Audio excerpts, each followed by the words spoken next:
Hello दोस्तों, आपका free MP study channel पर स्वागत है। इस वीडियो में हम देख रहे हैं कक्षा 9वीं का अर्धवार्षिक पेपर जो कि आपका होने वाला है। ठीक है, कक्षा 9वीं का।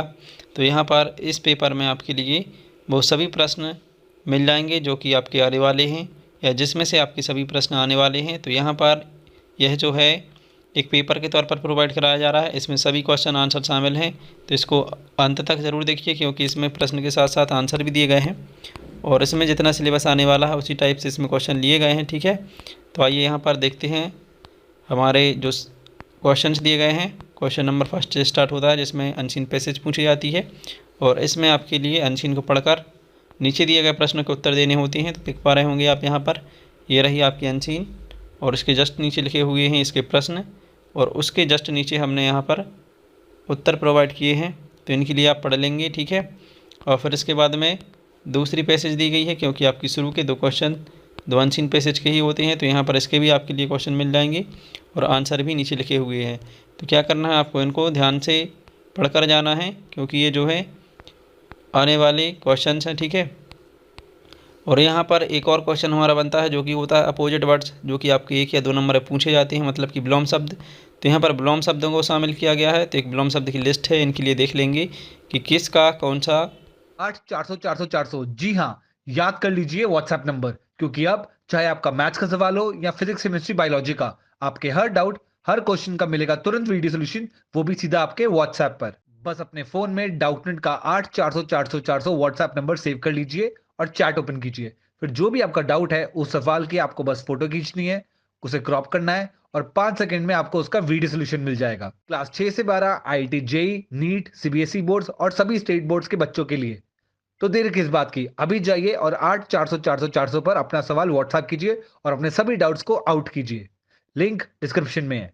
विलोम शब्द होता है। ठीक है, जैसे कि यहाँ पर दिख रहा है ट्रू मतलब सत्य, तो फॉल्स मतलब असत्य, राइट मतलब सही, तो रॉन्ग मतलब गलत। ठीक है, हैप्पी मतलब प्रसन्न और अनहैप्पी मतलब सैड, तो वही मतलब दुखी। तो इस प्रकार से यहाँ पर आप सभी देख पा रहे होंगे कि यहाँ पर जस्ट अपोजिट वर्ड लिखे हुए हैं। तो इनके लिए ज़रूर से याद रखें क्योंकि इनमें से कोई ना कोई ज़रूर पूछा जाता है। फिर इसके बाद एक और हमारा क्वेश्चन बनता है। ठीक है, यहाँ पर मैं है जो सीरीज़ वाइज नहीं प्रोवाइड करा रहा हूँ, इसमें वो प्रश्न शामिल किए गए हैं जो कि आपके आते रहते हैं। तो उसी से संबंधित यहाँ पर आपके लिए एक तैयारी के रूप में ये प्रश्न प्रोवाइड करा रहा हूँ। ठीक है, तो यहाँ पर आप देख रहे होंगे कि यहाँ पर दिया है वन वर्ड सब्स्टिट्यूशन, मतलब कि अनेक शब्दों के लिए जो एक शब्द होता है वो है ये क्वेश्चन। ठीक है, तो इसमें जैसे पूछा जाता है कि a person who treats the sick, मतलब वह व्यक्ति जो बीमारों का इलाज करता है, तो उसे क्या कहते हैं, डॉक्टर। ठीक है, तो यहाँ पर आपके लिए डॉक्टर लिखना होता है। तो इस प्रकार से आप याद रखेंगे अ पर्सन हु डिलीवर्स लेटर्स, मतलब कि जो पत्रों को भेजता है उसे क्या कहते हैं, तो वो क्या कहलाता है, पोस्टमैन। तो यहाँ पर पोस्टमैन को याद रखना है। इसी प्रकार से यहाँ पर सभी की लिस्ट दी गई है, तो इन सभी के लिए आपको याद कर लेना है। इनमें से कोई भी आ सकता है। ठीक है, इसीलिए मैंने बोला है कि इसमें से ही आपका पेपर आने वाला है, क्योंकि आपके लिए इसकी अगर तैयारी कर लेते हैं, याद हो जाते हैं आपके लिए, तो इनमें से कोई ना कोई आपकी परीक्षा में आ जाते हैं। तो फिर आगे देखते हैं, यहाँ पर कुछ रिमेंबर के लिए मतलब याद करने योग्य चीज़ दी गई हैं, जैसे कि यहाँ पर हैं republic day, independence day, children's day. तो इनमें से कोई ना कोई डेट आपसे पूछी जा सकती है कि ये जो है कौन सा दिन किस डेट पे पड़ता है। ठीक है, जैसे पब्लिक डे पूछ लिया, रिपब्लिक डे कब पड़ता है, तो वो होता है 26 जनवरी। ठीक है, यहाँ पर सामने ही लिखा हुआ है, सभी की डेट लिखी हुई है, आपके लिए बस याद रखना है। दीपावली कब होती है, तो ये लिखी हुई है। ठीक है, मतलब होली क्या है, तो फेस्टिवल ऑफ कलर्स है। दिवाली क्या है, फेस्टिवल ऑफ लाइट्स है। ठीक है, और ईद उल फित्र क्या है, the last day of Ramzan. तो इस प्रकार से यहाँ पर इनका जो है आपके लिए वन वर्ड सब्स्टिट्यूशन याद रखना है और विथ डेट की। इसके बाद आगे बढ़ते हैं, तो यहाँ पर डू एस डायरेक्ट आते हैं आपके लिए। तो डू एस डायरेक्ट में यहाँ पर देखिए बहुत सारे डू एस डायरेक्ट दिखाए गए हैं, सभी के आंसर आपके लिए नीचे मिल जाएंगे। तो यहाँ पर आपके लिए सभी क्वेश्चंस को पढ़ लेना है एक बार। ठीक है, इसके बाद में आपके लिए पेपर के लिए जाना है क्योंकि इनमें से ही आपका कोई ना कोई प्रश्न आ जाएगा।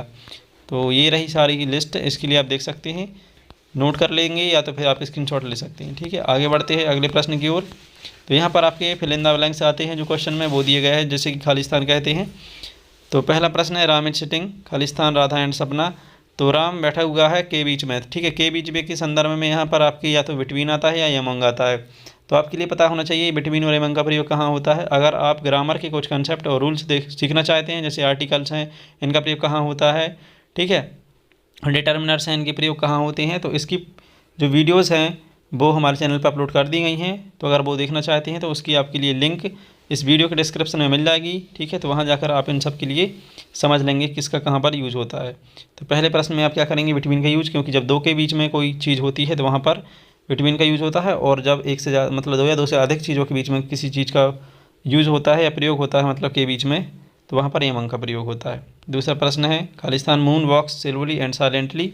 तो मून क्या है, मतलब एक यूनिक थिंग है, तो यहाँ पर हम मून के साथ क्या यूज करेंगे, दा लगाएंगे, ठीक है। तो अद्वितीय चीज़ों के साथ दा का प्रयोग होता है, तो यहाँ पर आपका दा आ जाएगा। तो देखिए इस प्रकार से आपके लिए इन सभी को देख लेना है, और सभी के आंसर नीचे लिखे हुए हैं, तो इनके लिए भी आपको ध्यान से याद रखना है।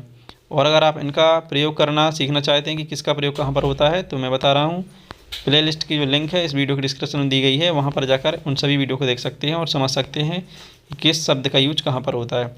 अगला प्रश्न जो आपके लिए आता है, एक आती है एप्लीकेशन या तो लेटर। देखिए यहाँ पर एप्लीकेशन दी गई है, अपने प्रिंसिपल को लिखनी है। आस्किंग फॉर 3 डेज़ लीव, मतलब 3 दिन की छुट्टी के लिए आपके लिए एक एप्लीकेशन लिखनी है, जो कि यहाँ पर आपके लिए दिखाई दे रही है। ये आपकी 3 दिन की छुट्टी के लिए एक एप्लीकेशन है, ठीक है। तो इसके लिए आप याद कर लेंगे। और भी एप्लीकेशंस आ सकती हैं, जैसे कि यहाँ पर देखिए आप देख पा रहे होंगे दूसरी तीसरी क्वेश्चन में लिखी हुई हैं। तो इन सभी के लिए समझने के लिए और इनकी पूरी एप्लीकेशन को देखने के लिए आप प्लेलिस्ट को चेक कर सकते हैं, चैनल पर अपलोड है, उसकी आपको लिंक इस वीडियो के डिस्क्रिप्शन में मिल जाएगी। तो वहाँ पर जाकर आप बाकी की एप्लीकेशन को देख भी सकते हैं और समझ भी सकते हैं। हिंदी भाषा में, आसान भाषा में समझाया गया है। फिर लेटर आता है, तो लेटर भी आपके लिए यहाँ पर एक तैयार करना होता है, ठीक है। तो एप्लीकेशन या लेटर में से कोई एक तैयार करेंगे आप। तो यहाँ पर ये लेटर दिया गया है, you are Pratibha Dubey living at, और एक एड्रेस है, ठीक है। और लेटर लिखना अपने फ्रेंड को, telling her about your summer holidays, मतलब अपनी समर हॉलीडेज़ के बारे में बताना है, ठीक है। तो जो भी लेटर आते हैं उसकी भी प्लेलिस्ट आपके लिए लिंक वो जो डिस्क्रिप्शन है उसमें मिल जाएगी, ठीक है, प्लेलिस्ट की लिंक। तो वहाँ पर जाकर देख सकते हैं। फिर इसके बाद में आपके लिए एक जो ऐसे आता है जिसे निबंध कहते हैं। तो निबंध जिसमें यहाँ पर पॉल्यूशन दिया गया है, वंडर ऑफ साइंस भी आता है, ठीक है, महात्मा गांधी का भी पूछा जाता है। तो इन सभी निबंधों को देखने के लिए आप निबंध की प्लेलिस्ट को चेक कर सकते हैं, डिस्क्रिप्शन में दी गई है, वहाँ पर आप जाकर चेकआउट कर सकते हैं, ठीक है। फिर इसके बाद में आगे देखते हैं, आपका एग्जाम्पल में दिया गया है, read the following passage carefully, मतलब कि यहाँ पर फिर आपको एक अनसीन पैसेज दी गई है। इसमें आपके लिए क्या करना होता है, 7 नंबर की आती है, जिसमें आपके लिए नोट, टाइटल और समरी बनानी होती है। तो यहाँ पर आपके लिए एग्जाम्पल के फॉर्म में दी गई है कि कैसे आप बनाते हैं, ठीक है। तो पहले आपके लिए पढ़नी होती है और इसके बाद में देखते हैं। तो देखिए पहले निर्देश देख लेते हैं किस प्रकार से बनाते हैं। तो सबसे पहले जो पैसेज है उसके लिए ध्यान से पढ़ लेते हैं, कम से कम 1 या 2 बार, ठीक है। इसके बाद में है दूसरी लाइन जिसमें है पहले रीडिंग, ठीक है, पैसेज के मेन लाइन्स जो होती हैं, मेन हेडिंग्स के बारे में मिलती है, और इस रीडिंग में हमें पैसेज का टाइटल भी मिल जाता है। तो अब पहली लाइन में टाइटल के लिए देख लेते हैं। फिर इसके बाद में मेन पॉइंट को आप आइडेंटिफाई करते हैं, जिन्हें हम नोट कहते हैं। तो मेन पॉइंट को हम आइडेंटिफाई करके नोट में बना लेते हैं। फिर इसका जो टोटल आपकी समरी होती है उसे समरी में लिख देते हैं अबाउट 60 वर्ड में, ठीक है। इसके बाद आपका अगला प्रश्न जो बनता है वो होता है कि मतलब 5 जो आपके लिए सेंटेंस लिखे होते हैं हिंदी भाषा में, उनको इंग्लिश में कन्वर्ट करना होता है। तो यहाँ पर ट्रांसलेशन से रिलेटेड एक क्वेश्चन बनता है, ठीक है। तो यहाँ पर दिख रहे हैं कि आपके कुछ हिंदी वाक्य लिखे हुए जिनको इंग्लिश में ट्रांसलेट किया गया है। तो इनके लिए आप समझ लेंगे कि किस प्रकार से ट्रांसलेट किया गया है।